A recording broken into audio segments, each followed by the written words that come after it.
Okay, dalawang nagda-dry pag kayo ay naliligo sa dagat at naliligo sa pool. Una, balat, pangalawa, buhok. Siyempre, pag-uusapan natin yung buhok, okay? So, una mong gagawin para hindi mag-dry, bago ka lumubog, tandaan ninyo, bago lumubog sa dagat o sa pool, una mong gagawin is ilagay ito. Okay, Fora 11 in 1, paano ilagay? Ilagay mo muna sa kamay.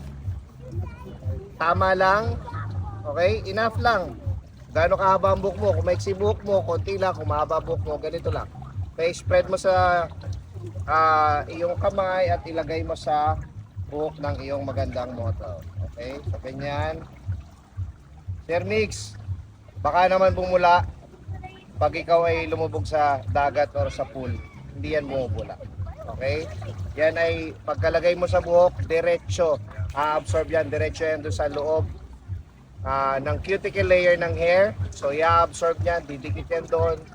So, therefore, pagpasok ng salt water or ng chlorine, mag-i-slide lang siya kasi pinoprotektahan ni Fora yung cuticle layer, which is yun yung responsible sa moisture at sa lambot ng buhok. Okay? Kaya napapansin niyo after nyo maligo sa dagat, maligo sa pool, matigas ang inyong mga buhok. Ganon din sa balat. Okay? So, ayan, ilalagay mo lang. Mafe-feel mo, lumalambot na yan. In just a few seconds. That's it.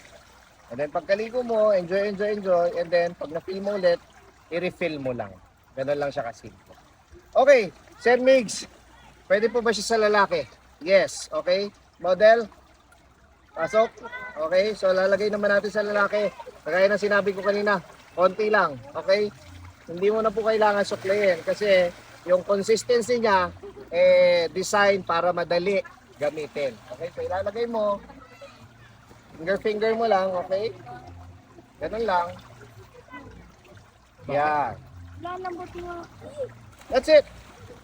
Mapapansin mo, hindi na lumulutong yung buhok mo. Ito ay hindi natin madalas napapansin kasi syempre, marami tayong iniisip sa buhay.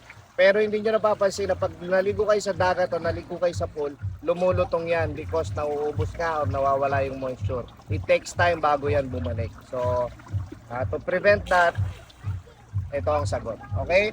Pwede ito. Ito talaga yung the best sa ganito. Okay? Pero pag naghugas ka, ito yung gagamitin mo. Kasi ito naman, tatanggalin niya yung salt or chlorine. Pag nag-fade naman ang kulay mo, ito naman ang yung gagamitin. So basically, lahat na magiging problema mo pag naliligo ka sa dagat, naliligo ka sa pool, ito na po yung kasagot. Ayos ba yung direct? Yes! Okay, pakita mo na! 1A.